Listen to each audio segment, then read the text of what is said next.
Yeah, I can't hit them low notes. I'm like bop up do bop. Yeah. Wait, it wasn't like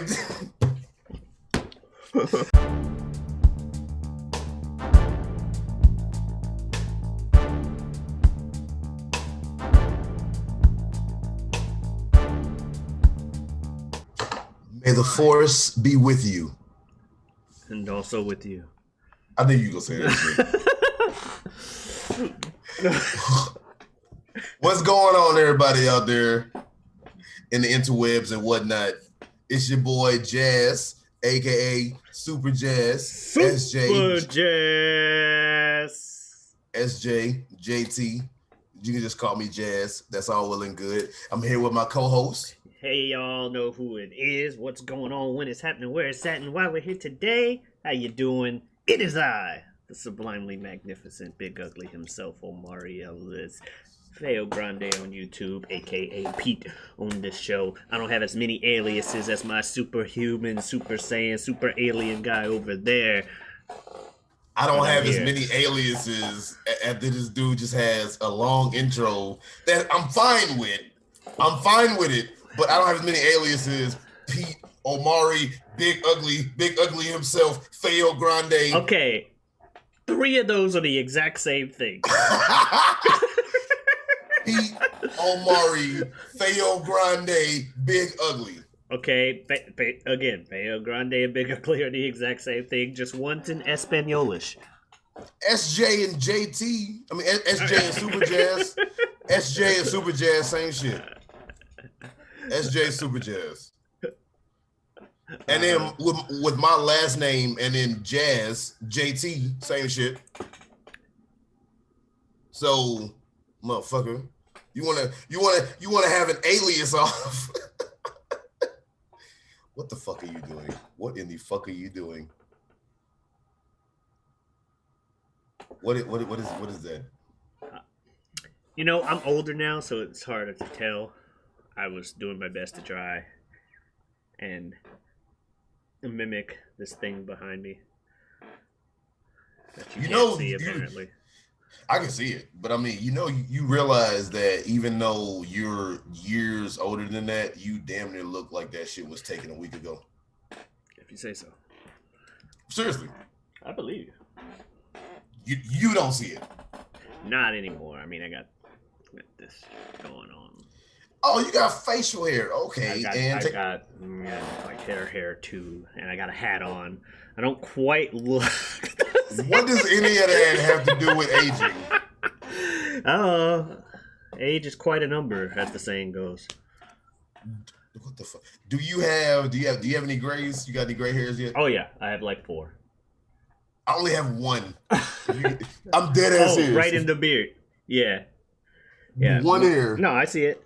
Mine are like up here somewhere. And I have none on my head. I have none anywhere else. I have 1 gray hair on my entire goddamn body. And I love it. I think I have a gray arm hair or 2. Yeah, apparently you start getting like gray ass and dick hair too when you get like old as fuck. So ew. Why you make that face? Yeah.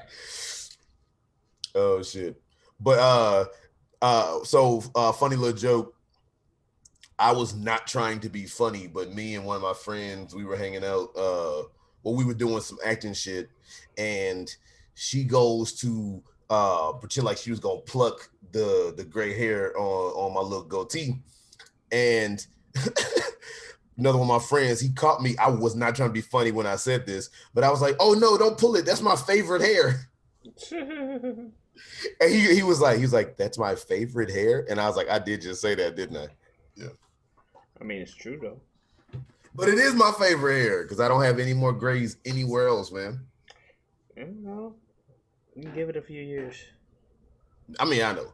I'm gonna not be sad, but I'm gonna be a little sad when this little guy gets some company. Mm-hmm.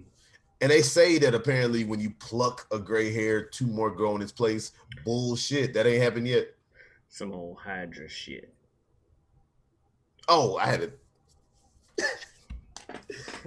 So there was Because this of great creature called the yeah. Hydra. It had like a lot of heads, but when you cut one off, two more would grow. It's Was been it two? referenced Was in a it lot two of or was things. it three? Was it two or was it three? Probably depends on the Hydra, but generally it's associated with two. Okay. But no, this is just because of the way that Avengers is so big. When you said Hydra, my brain was like, I wait, knew exactly what you thought about. I was like, okay, so he didn't get it. It's this. I got it. You saw like there was a second of revelation, and then like, oh my god, I'm stupid. So, but at first I was like, wait, what the fuck? Oh, I'm too much of a superhero. If Superjaz didn't give away that I like superhero things, I don't know what else did. By the way, the show's called Whatever We Want podcast. I'm I pretty never sure said we that, did I? never got around to saying I that. never said We that. got so distracted by how many names Jazz has. His laundry list of names over there. We can't. I never said. I introduced us and said the movie quote and did all that shit. But the one thing I forgot to do was say what the fuck this show is. You're too busy yelling at me for commenting about how many names you've got.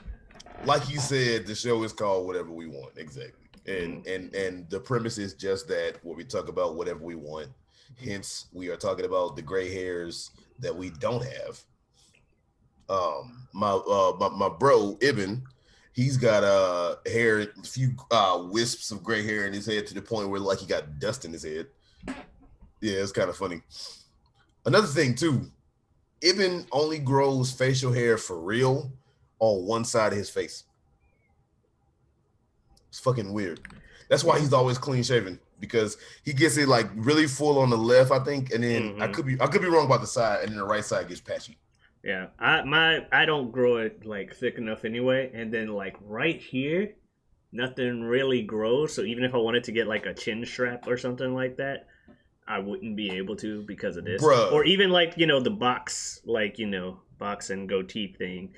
I wouldn't be able to because this doesn't grow here. No, just like like a fucking get that Hulk Hogan.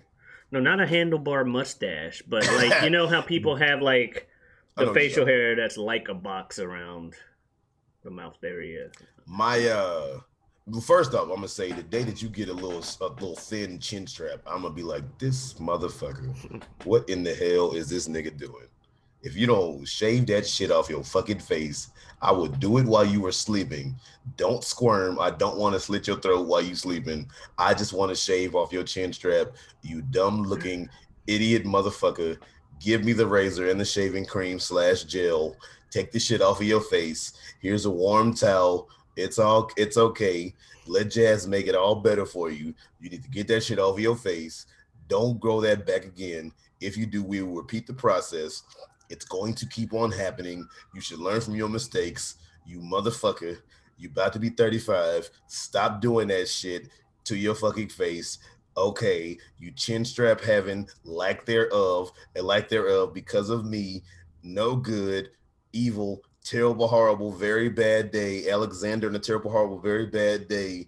Motherfucking get this shit off your face.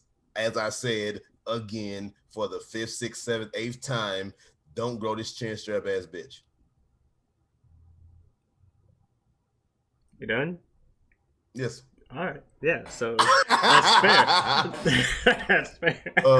She said that's fair. That's fair. Anyway, I was like, how long did he just go with this? I was gonna do it for a minute, but then I don't know. After a while, I was like, okay. When you started having to go back to, as I've said, like 3 times, after the like third, as I've already said. How you like the terrible, horrible, no good, very bad day, Alexander and the terrible. Oh shit. When you say a joke and then you remember, shit, I should have said this better version, and then you go, Damn, fuck it, no, fuck that's it, not what fuck I it, was I'll doing. say it anyway. That's not what I was doing. You're like have a bad day. You're like, oh man, I should have said Alexander and having a terrible. How you gonna tell me what my joke consisted of? Because I know you. No, motherfucker, that ain't the case with your bitch ass. I know your mind. I reach in and I grab the words and I pull them out. And I it's like, this is what he knows. Could you imagine how crazy it would be if we had the ability to read minds? We previously talked about this on the episode with Ibn for a little bit. Let me tell you something. If I could read minds, I'd be a millionaire. Elaborate. I'm pretty sure I know where you're going, but elaborate. I'd probably well, not just straight up. I wouldn't like steal like money from people, but I would definitely make sure I got my way into like the most opportune things available to me. Whether it's, I don't know, I'd make it happen. I wouldn't just straight up be like, "You gonna give me your money." Well, you're not mind control. You're just reading minds. So, also true, and still, then rock paper scissors for $5. Oh shit! Dang, hey, I gotta give you that one. Oh man, it sucks to suck, man. Double or nothing. Let's go. Oh, got him one more time. Rock paper scissors shoot. Oh, okay. Rock paper scissors for $5. Occasionally, tie them, and then occasionally lose to someone on the first rock paper scissors or second one. Where I double or nothing. Okay, I guess we back to even, dog. All right, let's go. Wop. All right, keep it going. How you doing? Keep it moving. Rock paper scissors for $5. That's hilarious. You would make the news too, though. You'd be like, local man earns $1 million off of just rock paper scissors. Dude, if I could win that consistently and just do that kind of shit, I'd probably also start upping the stakes. But let's say I make a YouTube channel out of challenging people to rock paper scissors money matches. What the fuck? Like I'll go to fucking FGC tournaments where people do that shit anyway, and then really people at fighting game tournaments, people will do rock paper scissors for money. Yes, they'll do Connect 4 for money. Are you kidding me? They'll do anything for if it's competed, then let's go. Now, some places, not Florida because it would be illegal. Some places, there's gambling in the audience and stuff. When the gambling is not okay if you are not doing it of a legal age and it is not done in a structure where gambling is allowed. All right, keep going. Yeah, so there may or may not be times, in states where it's perfectly legal for it to happen, where people are playing the game on stage and people in the audience are like, I got this person to win, who's got the other guy? And then there are also times where they like odd or even time at the end of the round. I got $5 on odd. I'll see that. That's just first hit or other shit like that. How many times are people gonna? Is a certain special move gonna be used? Because for theoretically.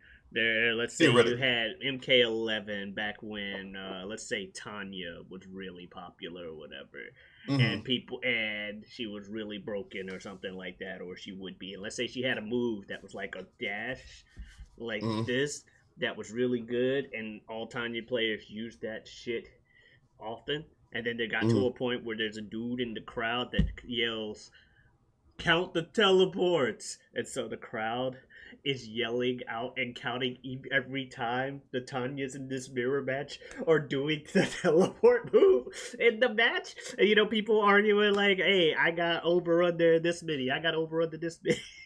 Let's say that could happen. That's how crazy things could get.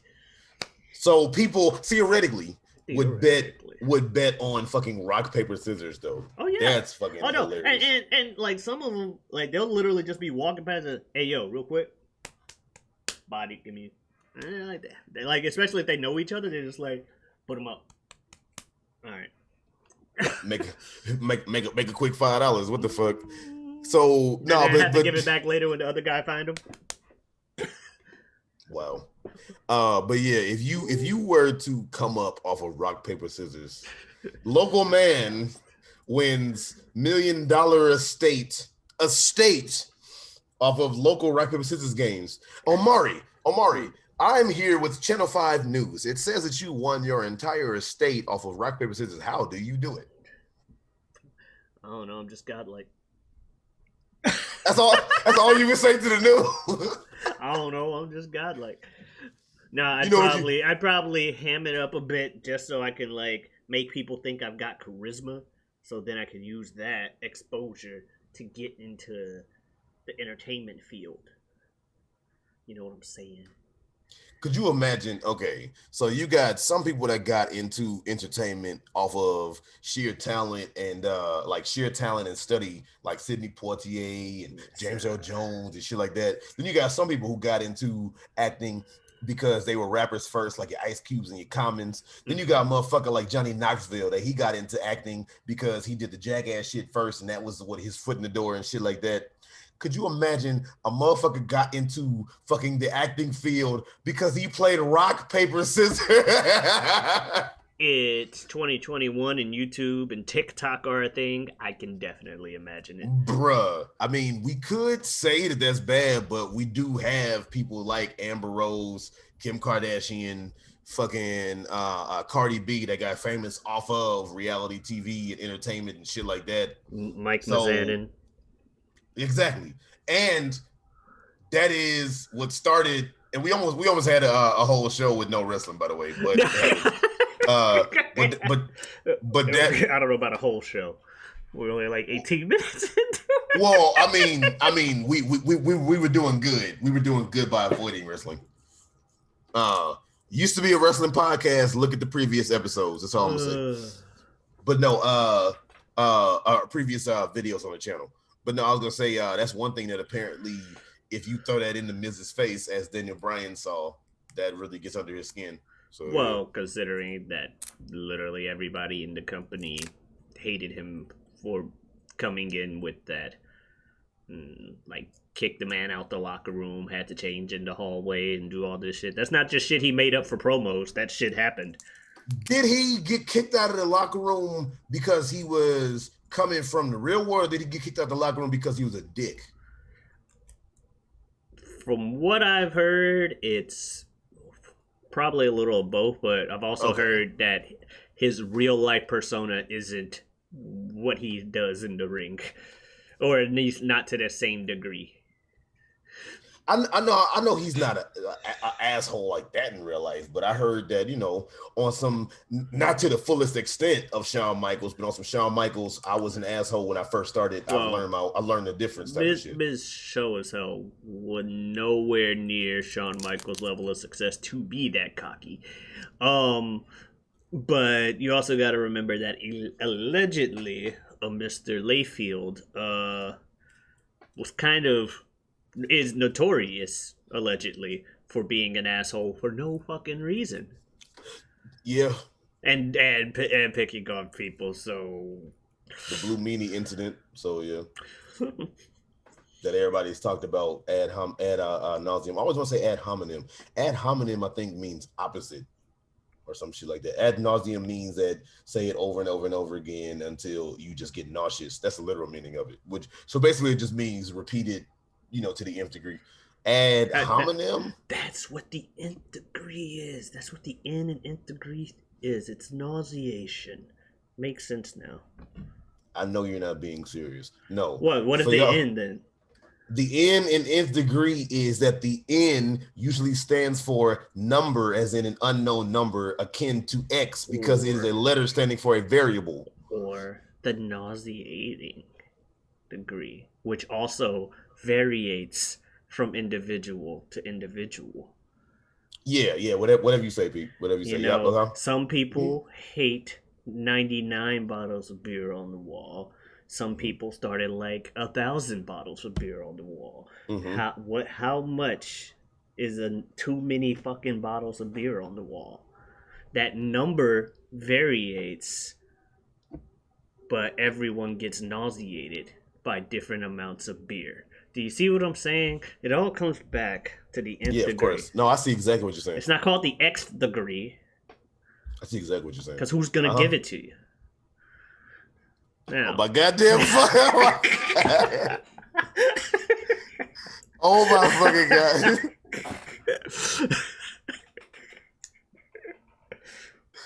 Oh wow. I you just had to keep upping the stupid because I was playing along too much, right? A little. Right. A You were little. like, I gotta keep poking this bear. He's not supposed to be agreeing. Abort, abort, abort, abort mission. I know he's bad, but I'm gonna do that. I play people like I play fighting games. I like to press buttons, so I play I'm a my button enemies like masher. I play my enemies like a game of chess, no stress. Something where my destinies manifest. Speaking of getting copyright stricken, that's Fujila, It Lauren Hill's actually verse. okay, yeah, Oh, you recognize that shit? yeah. No stress. Like Yeah. someone in the back, yeah. Rap orgies like I'm Porgy and Best. Lauren Hill, man. Okay. Actually was thinking about her one song earlier today. The "It Ain't Working" one. The care for me, say you be there for X me, Factor, there for X me. Factor. X Factor, like the X degree. See, it all comes back to you and me. Yeah. She originally wrote that song. If you listen to it, she originally wrote it for Wyclef Jean because they were in a relationship at the time. I can see that. Yeah, and if you listen to the words, it's a good song, but it's kind of sad. It's like, damn, y'all fucking relationship was having some serious ups and downs right now, wasn't it? Goddamn. Well, it's like no matter how she thought they would grow, he'd always seem to let her know it wasn't working. We just trying to get copyright struck or strikes. What are you talking about? Copyright strucken, as I said one time. I don't Yeah, want to you get did say that. copyright strucken. I forget what Right. video that was on. I don't want to I get I think that might be the one that number 3 that I just uploaded today. I think I said it on another one of my like me videos. Oh, okay. But no, okay. So Lauren Hill, let's do that. How do you feel about somebody like a Lauren Hill, like a Biggie, who they became fucking legendary off of 1-2 albums? I think that's well with Biggie. People always ask me why whenever someone asks me why are Biggie and Tupac considered the best rappers ever. I've heard you say this. Yeah. I've said it's because they died before they could make a bad album. Or and that's nothing against them. That's a fair argument. Nothing That's against them, but when the hefty majority of what you were able to release is godlike, people can only assume you make only godlike things. The difference between Pac and Biggie is Pac and Biggie basically died around the same age. I forget how old Pac. I wish Ibn was here. He'd correct me. But I forget how old Pac was. But I think Pac was 25. Biggie was 25, 6, something like that. Maybe 24. But they were both around the same age. But the difference was that Tupac posthumously released so much more content after he passed. Mm-hmm. And while he was alive, he had more. Biggie only had 2 albums. And how crazy is it that Biggie's albums were titled Ready to Die and Life After Death? You just trying at that point. That is eerie. That is eerie. You are daring. His not his that only album. I think he deserved to people. I'm just saying that's crazy that you do name those things and that happened. His first album while he was alive, only album was Ready to Die, and then after he died, his double disc was Life After Death. That is fucking eerie as shit. Mm-hmm. Now, and again, I'm not trying to take anything away from either of them. They did a lot of great work. Amazing, right? Yeah, so there's that. But as far as people who got big off of like the one album, okay. I don't have a problem with it. I'd rather be a one album wonder than a one hit wonder, and hell, I'll even take one hit at these days. The reason why I asked that though is because I think some people do say in the argument against a Lauren Hill for that in this case, I think some people would say that, oh well, Lauren Hill, as good as she is, she never made more than one solo album. So that's why I'm just curious. Well, I guess the Unplugged wasn't technically a Lauren Hill album. No, nobody really counts Unplugged for real. No. That technically was something else she released, and it didn't go as well as it could have because her mental state was unfortunately not the No, best at that time. at the time, not at all. This is true. And that's what happened with that, and that's probably why she never really did anything else, was because it may or may not have ever fully recovered. She also had kids too, so That's where that's a all the big deal. joy of her world went. In Zion, no. Well, We yeah, just trying Zion. to we're just Well, trying to I get didn't copyright sing struck. it. I have not sang any of those songs, and neither did you. Theoretically, if we were to sing, no. If I were to sing, it'd sound like la la la la la la la la la la la. Not one of those songs. So are you crazy? I'm not trying to get copyright struck and get out of here. What? That's public domain. You can sing that all the fuck you Yeah, want. exactly. That's why I'm saying I didn't sing the other stuff. I'm saying I did the la la la la la la la la la la la instead of the other thing because I'm not trying to get copyright struck by the other thing. You know, I faked out like I was going to sing the normal song and then did the other. That's all I'm saying. People listening / watching, I thought I lived in my own little world sometimes. This motherfucker. What? I understand. I'm following, but wait, that whistle was ass. Hold on. There we go. Nope. Funny story, right? So this is about to get fucking real serious out of nowhere. But yeah. So you know that why you make that face?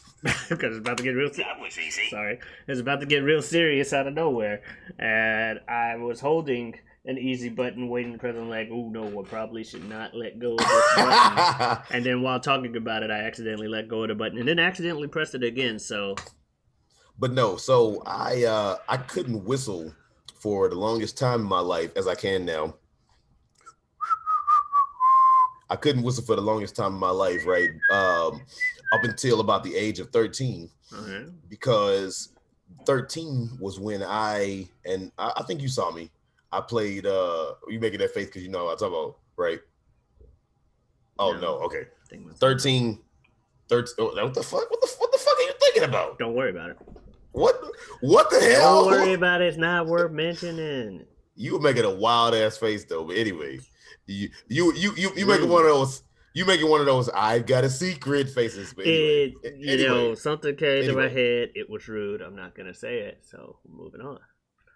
Anyway, I couldn't whistle until I had to whistle for the read through when I played Emmett Till for.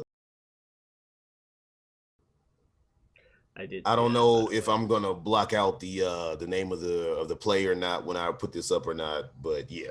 I did see that. Yeah, that's what I said. And that's why I said it's about to get real serious out of nowhere. Rest in peace to Emmett Till. But yeah, when I was 13, I played Emmett Till, who was 13 when the incident happened. For y'all listening at home, I know this just got real serious, but yeah, Emmett Till, rest in peace. A lot of people say was the spark to, I believe, I hope I'm not wrong. Please correct me if I'm wrong in the comments. But I believe people say this was the spark to start the civil rights movement. And then what started the civil rights movement even more so was Rosa Parks not moving to the back of the bus. But the spark to start it was the death of Emmett Till. I believe that's right. It was definitely a pivotal moment. If it wasn't the spark that started, it was a pivotal moment, exactly. But Emmett Till went down south. He was from Chicago. He went down south to visit his uncle and cousin and some more family. And it was, of course, in the very, very racially torn South when the whole country was racially torn around that time. And he goes down there. He's more of a city boy, doesn't know how things work in the South and whatnot, and how quote unquote coloreds should act, so to speak.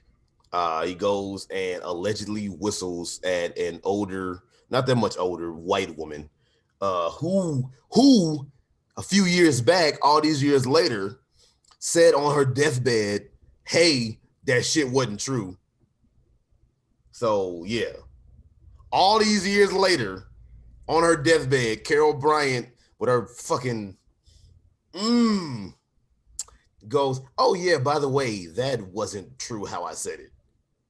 But anyway, so he allegedly does it. Now we know he didn't. Whistles at a white woman. Come to find out, so the her husband and I believe his brother. I forget. I don't want to misquote this stuff, but I believe it's her husband and brother took it upon themselves to bust into the home of his uncle. They accost Emmett and they beat him in so many fucking crazy ass ways and threw his body into the river. Yep. And yeah, the story is to this day one of the craziest stories. If you can stomach it, viewer discretion definitely advised. You can look up the picture of him in the casket. It is extremely grotesque, and that is after the funeral director said that he sewed up and cleaned up some parts of the body and everything so it wouldn't look as crazy. So yeah, the only way they were able to really identify him was because he was still wearing his father's engraved ring. Yep. But to bring it all back, like I said, I was not able to whistle until I was in the read through. Is the funniest thing. I'm going to the read through with my mom, 13 at the time. Like I said, I'm 30 now. Going to the read through with my mom, who's an actor, and she is telling me about the whistle and everything like that because Emmett had a stutter. He had a little bit of a stutter. So one thing that a lot of people do when you stutter is they tell you to whistle to calm yourself.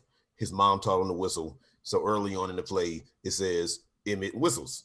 And I could not whistle for the motherfucking life of me, trying to whistle. We get in the read through and I'm reading and I'm like, and it's the first play I ever did in my life.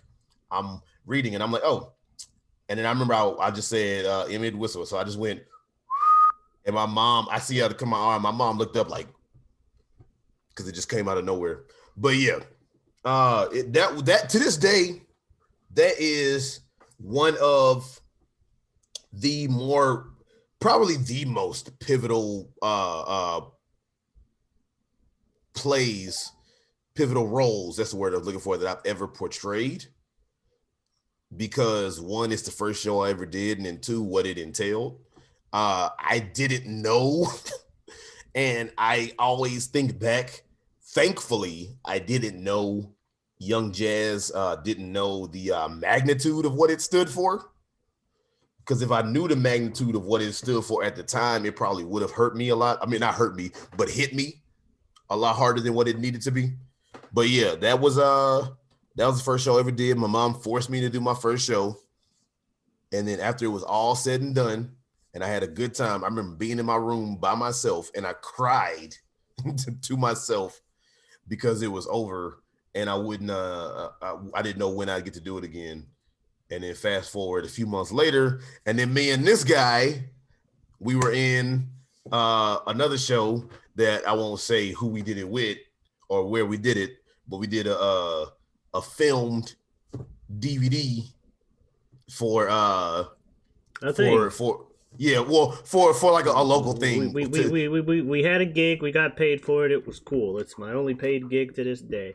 So yeah. But no, well, basically what we were teaching kids about, substance abuse. I didn't know if you want me to say. I didn't think it was fine. bad, but I thought you were just trying to avoid saying the name of it. No, I'm not gonna say the name of it or who it was with. Gotcha. But yeah, but we did a summer filming project basically with a local institution around town. There you go. Local around town is redundant, but that, and I also felt very good when I ate. So just motherfucker. Anyway, so, yeah. You said that previously, I think, on the first episode of whatever. I know I feel good when I eat. I do not remember you talking like that during that shit. Because the edit, the final version, I didn't sound quite as. But it was real hard for me to not do that voice for saying that. Because it's a fat guy line, so I wanted to sound fatter than I was, because I was still in self doubt about how fat I was at the time. You were a skinny mini back then, bro. But well, did you see? So That's a very heartwarming story about your first gig. My first gig was nowhere near as impressive. Oh, Pivotal well, while we role. sharing first gig stories, let me hear yours. I guess first acting I did in general was in second grade. Oh It shit. was at a private school at a black private school in St. Louis. There's an all black private school. Yes. We ain't got to go into detail, but okay. Why not? Storm and Stufflin. You ever heard of them? They were No. over off of. I think they were in the Chambers area. I don't remember where it Okay. was, but it's around that area. Um, yeah, I went to Storm and Stufflin in second grade, and they had pretty much a class per grade, or maybe two classes per grade. But when I was in second grade, the school decided they would do like a Shakespeare festival thing, and each class had.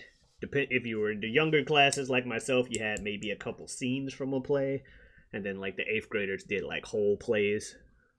So Midsummer's Night Dream, I was Mm. Puck, Mm. and I did that. I don't even remember what I said in there or anything. I just remember I was Puck in A Midsummer's Night's Dream. Okay. And a couple weeks after the performances that everybody had, they had this is a side story, but they had like a little award ceremony where people voted off and stuff, like voted stuff, and they spent the last couple hours of the school day giving out awards and shit. And I got nominated for one, Good. Best Actor in a Comedy, and I didn't, but I had to go home because the award ceremony went after school hours, and eventually my mom and the people that we were associating with at the time were like, "You fucking going home?" So I went home and come back the next day, people congratulating me, and I'm like, "What? I won? Yeah, go to the art teacher and get the fucking award." And I go downstairs, motherfucker threw it away. So Wait, that's what? cool. Threw away my trophy because he's like, "Hey, you weren't there. You clearly didn't want it." All right, cool. What kind of shit is that? Whatever. I didn't even expect to win the award, so it's whatever. But so, and like I said, it didn't really stick with me aside from being mad that I didn't have a physical copy of my fucking award. But Yeah. we go years later to the thing that's more of an actual role. Eighth grade. Okay. They're doing Guys and Dolls, which, like I said, it wasn't like an important, serious role and Wait, real quick. emotional. So the Puck thing was second grade, so you were 7. Mm-hmm. Now you about 13. 14-ish? 13, Okay. 14. Okay, my bad. Go ahead. I just wanted to clarify. Okay, cool. Second grade, eighth grade. In Okay, those okay. kind of things. That's 6 years ish. But eighth grade, different school district, not at the same school. I'm in public school by now, and I'm at like 50th public school. Not 50th, but you get my point. School's doing Guys and Dolls. Mm-hmm. And like I said, it's not the pivotal, emotional, Emmett Till-esque role. That's why I'm like, damn, you went out there serious and killed it right from the start. Cool Everybody's journey to this shit is different, man. But for me, like I did Guys and Dolls, and I decided kind of last second because I was like, you know what? I think I liked doing the acting thing when I was in second grade. I don't remember that much about it, but I'll go ahead and audition for the play. And it's like, it's a musical though, and you know me, not the best of singers. And then when it came time to audition that morning, I had a sore throat anyway. So Ooh. trying to hit any high notes and anything that I might have needed to, and I get up there, I'm like, can I do low? I can kind of do low. So we get up there. It comes time for me to do my lines. Can you sing these bars? I'm like, okay.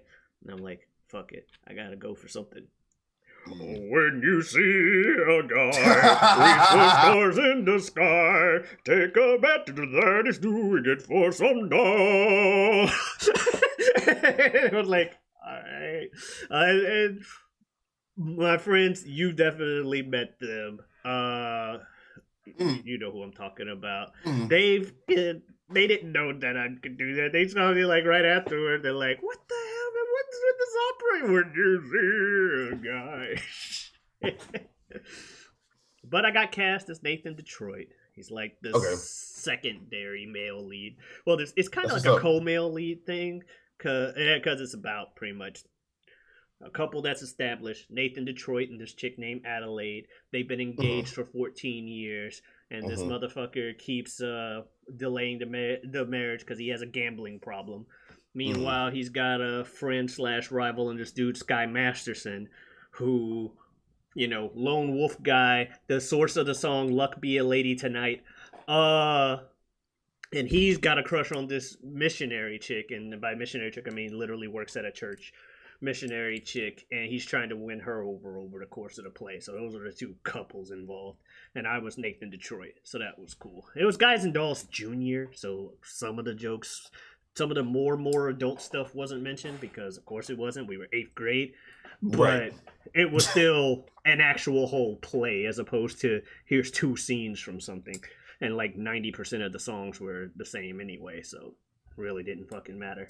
So I did that. It was fun. Did the whole musical. Obviously, I didn't have to go to that register for any of my fucking songs. Thank goodness. Thank goodness. Because my voice is my normal voice, as high pitched as it is, doesn't match. Like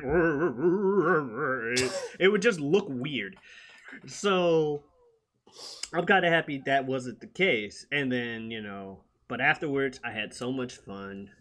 Yeah, man. Obviously, the friends that I was kind of loose friends with to go into it, we friendship got strengthened, and I'm like, I think I want to keep doing Yep. this. With what happened in 2nd grade, and with me getting a lead role in this, maybe acting's for me. Which my mom, hallelujah, the guy finally committed to something, because I was part of so many things for 2 weeks only to go, nah, this ain't for me, like the Boy Scouts or band Okay. or Okay. basketball or baseball or softball or Goddamn. Skunk. No. yeah, because what would happen with what would happen with the sports ones is I'd realize how bad I was and get pissed off and not want to keep playing.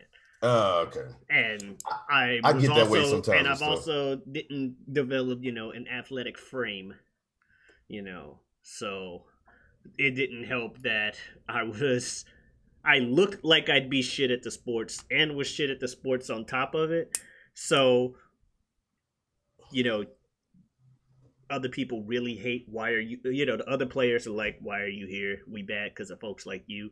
And then you yourself and me myself, I'm competitive, which doesn't make sense with me being bad at the things I'm competitive at. But I am. It's not the healthiest of relationships, me and competition. But we make it work. Sometimes competition tells me they love me, and I'm like, oh, and it makes everything seem worth it. And then it beats my ass again, and I get mad. The bottom Okay, line is, slow down with that metaphor. Whoa! Oh man, everybody at home, it's just jokes. Anyway, it's me just saying that I like competing. So I would drop out of a bunch of stuff in the past, but no acting. I stuck with it. High school, got cast in something freshman year because I think we mentioned this when we talked about line memorization. mhm. I apparently impressed the hell out of my drama teacher slash director Yeah, you for all told of the high story. school. He assumes I looked at the page once and knew what to say. I'm like, no, I've just been looking at these lines while everybody else has been auditioning. But okay, Mr. P, you want to tell the story your way. I'm not gonna sit here and tell you otherwise. And Uh, there's also a trick too that I'm pretty sure you've learned where there's a trick that you can look at the page while you got it in your hand, but make it seem as though you're not.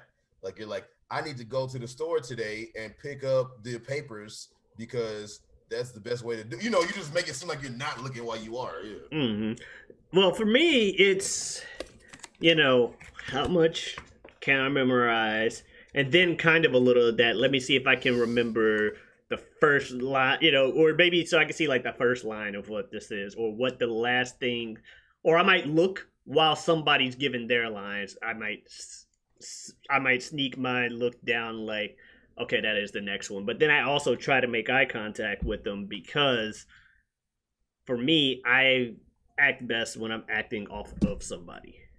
Well, honestly, that is the one thing that a lot of people get muddled and lost is true acting is you need to learn your part backwards and forwards so it's second nature. So all you're doing is listening and reacting.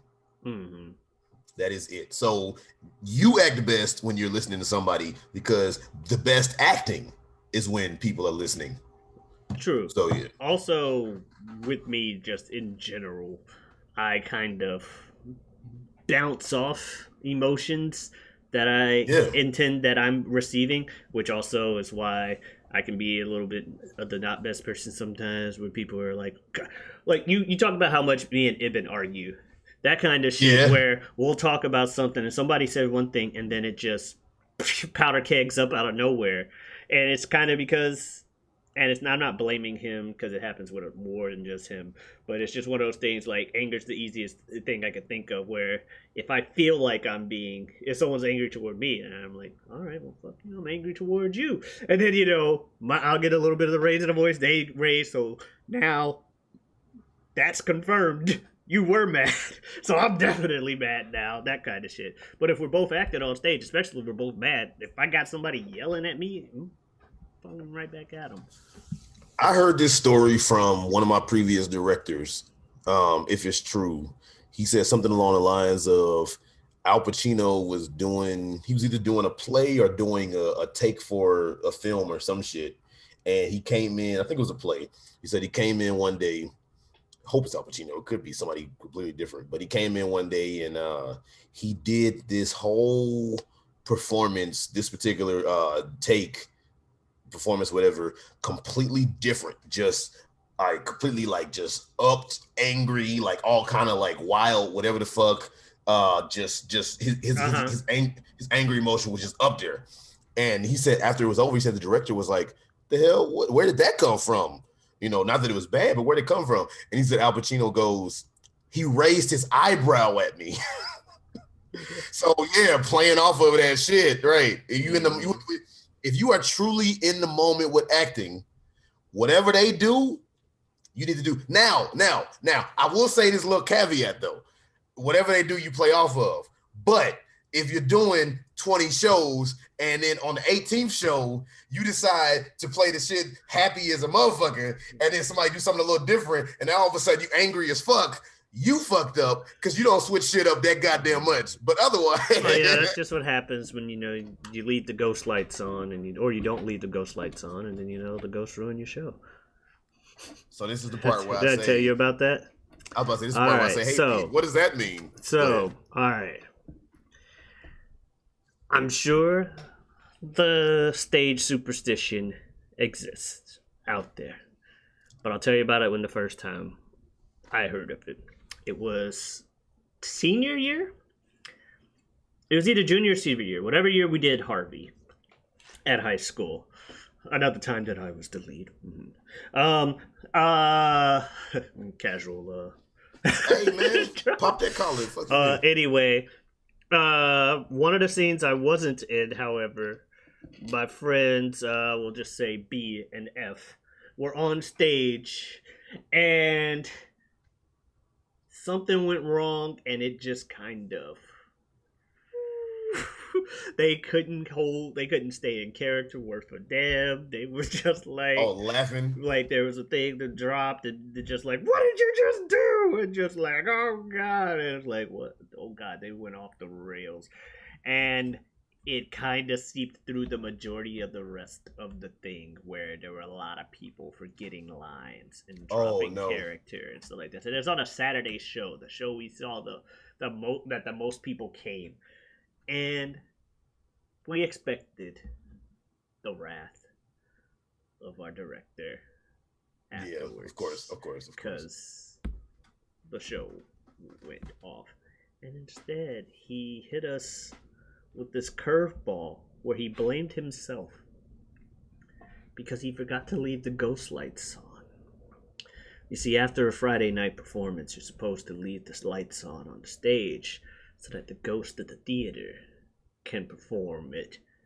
Can perform, the play you're doing and have fun while no one's there. And if you don't do this, they will take over. They will take over your next performance and perform through you guys. that, that was what he told us. You're laughing though. It sounds ridiculous. You're there laughing. are theater superstitions out there, like, you better say break a leg or some shit like that, or you can't mention that one Shakespearean play with the guy and the chick with the spot getting out and shit. You can't mention that play because that's bad luck. No. Yeah, actually, Scrooge McDuff. You can't talk about that. So there are theater superstitions where I'm like, okay, realistically, you probably had some shit. This ghost light shit. So I remember B was trying to make either a mockumentary or an actual horror film called Ghost Lights based off of the bullshit Mr. P's talking to us about this. Actually, my question. Go ahead. What's your question? My question for you is, first of all, your director was dead ass serious, wasn't he? Oh yes. I mean, he's an actor too, but yes, he was dead serious when he said and then I'm saying, and then my second question is, when he said that to y'all, all y'all were like, "What in the fuck?" Weren't you? You said, "Yeah." Yeah. Sorry. I had heard of the ghost light, but I never knew what it meant. The only reason I heard the ghost light is apparently there's some. No, there's an actual thing called a ghost light. That's just you leave the light on when the theater's unoccupied and would otherwise be completely dark. It's just kind of there, but. Origins of superstitions. No, I had to look this up because now I'm like, what is this superstition about this? The practical use of it's for safety and enables one to navigate the theater to find lighting control console and other stuff, which makes sense. You want to have at least one little light on so you're not in complete darkness walking around the place so you can turn on the lights. So that makes sense. Just in case somebody is to go in there, I guess, and need to do something after hours, maybe. Yeah, and there's an unsubstantiated story of a burglar who tripped on a dark stage, broke his leg, and sued the theater for damages. Oh, fuck that dude. How you gonna break into my theater and sue us because we didn't have a fucking light on for your ass to rob me? Suck my whole ass. What the hell? What the fuck? Superstitions have various justifications for it in relation to the supernatural. A popular theatrical superstition holds that every theater has a ghost, and some theaters have traditions to appease ghosts that reach far back into their history. So, for example, the Palace Theatre in London keeps 2 seats in their balcony permanently bolted open to provide seating for the theater ghost. And similar superstitions exist. So this theater has 2 seats that no one can buy tickets to because, excuse me, they bolt them. They're permanently bolted open so that even when everybody leaves, those 2 seats are still open. I don't think no one can sit in them, but it might be the case. But I think it's just theater ghosts consider these chairs when they want to. I am such a non-superstitious actor, let alone a non-superstitious person. Such as there are things that I do in the theater because I don't do in the theater because I know that my fellow actors wouldn't appreciate it because actors can be superstitious as fuck, as Pete's story just proved. But so I don't do them just because people as a courtesy. But I don't care about walking under a ladder. I don't care about saying Macbeth in the theater. I don't give a fuck about whistling. I wouldn't care about breaking a mirror. I don't care about somebody telling me good luck, let alone break a leg. Like, I don't care about that shit. I respect people's superstitions, but I don't know if I have any to that degree myself. I will just try my best not to say that stuff around them. I don't really have a reason to say Macbeth in theater. When I'm doing a play not named Macbeth, and for me it was always, what the fuck do y'all talk about when you perform Macbeth? But, well, you know they call it right. It's called the Scottish play. That's the alias for it. Seriously, when you allude to when you say the Scottish play, everybody knows what you're talking about. Fair enough. Dead ass serious. Still gotta say Macbeth. When you're doing Macbeth. The only time you're allowed to say Macbeth is when you're doing Macbeth. But when you're not doing Macbeth, you have to say the Scottish play. Okay. Apparently. I've done a decent amount of I don't get it. I think it's kind of silly. You've done more pro work than I have. I believe you when you say that's in a lot of serious theaters. No offense to anybody who actually, acts and is superstitious, but I think it's some silly shit. I'm just gonna be honest. For instance, I remember I was doing a show one time, and me and these dudes we were just talking in between takes and whatnot. And we were talking about how, like, not being superstitious or being superstitious. And then we didn't say Macbeth, but I was talking and I was like, oh, so what would happen if you would replace the B and the M? And this one dude didn't realize, and he was like, oh, wait, Backmeth? Wait, Backmeth? He's like, wait, no, now you got me saying it. Oh my God. Like, he said Backmeth about 3 times before you realize what he said. It was so silly. But then later on, that night in our rehearsal, I think we had like a rehearsal that was like not the best and spotty and this and that.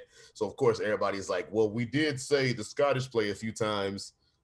Jazz got me to say it. Like, oh God. Yeah.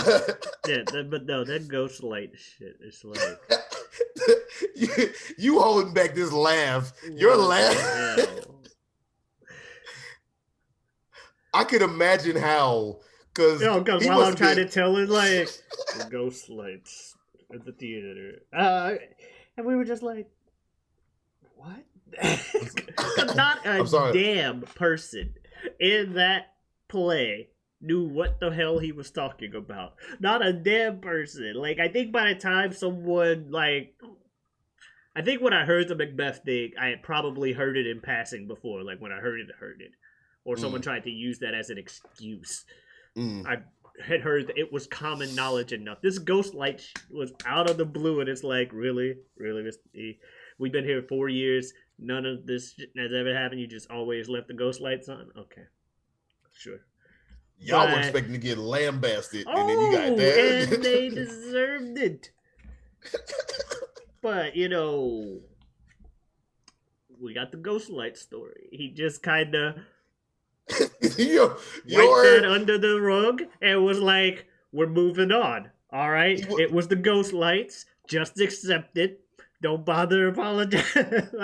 We're moving on to the next show. But I think we did like 2 weeks. He so he wasn't mad at anybody. If he did, he didn't show it initially. Like I said, he hit us with a different approach. He hit us with him apologizing and taking blame for it on himself, which is like almost worse because then you get the guilt trip. Like, damn, we fucked up and he's here. He might have done that on purpose. That's what that's how I feel. I feel like he fucking pulled the okie doke and tried to make us feel worse. Oh God, now he's blaming himself. Although a little bit of it was still, what the fuck is this? Nah, but he was cool though. He was cool. But yo, leave the ghost light on for us for the next time when y'all return back to see another episode of Whatever We Want podcast, because we have come up on time. So cast your superstitions aside and go follow us on our other socials. That would be if you want to follow your boy, Superjaz. You can go ahead and like my page on Facebook, Superjaz.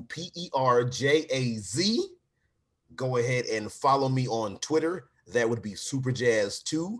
So that's Superjaz number 2. And look for me, follow me on Instagram, Forever Superjaz, forever spelled correctly. And of course, I am a MC from time to time. So type in Superjaz, too much free time. Everything spelled correctly. That's the EP. And the debut album, My Secret Identity, will be dropping sometime this year, hopefully shortly. Pete, tell me something good. Oh, I already made that joke. Let's see. Yeah. Y'all know where y'all can find me. You can find me here, obviously. You can also find me on YouTube under feogrande. That's Feo Grande. It's all one word. Also, I'm on Twitch, twitch.tv/Giotavi. That's Giotavi. I stream, or I'm trying to stream, day in 2021 in some kind of capacity. Mainly been doing Street Fighter, but I've also done some games like Berserk and the Band of the Hawk. I've done some RPGs. I probably eventually am going to go through the whole God of War series again, as well as play Final Fantasy VII Remake again, because it's been a year later. And also, I love me some God of War. So yeah, so like that. Enjoy. Come by, chill, chat, do anything. Sorry about that. Come by, chat, chill. Do whatever you want. Also, I am on Twitter at Twitter/Geotavi, same as the Twitch channel. And yeah, there you go. Check out his stream too, y'all. For real, I was in it last night. It's a fun time. All right, but anyway, we will see you all next time. Where I'm not sure, but Pete, tell me what we gonna talk about next time. Whatever we want. Peace, y'all. Adiosness.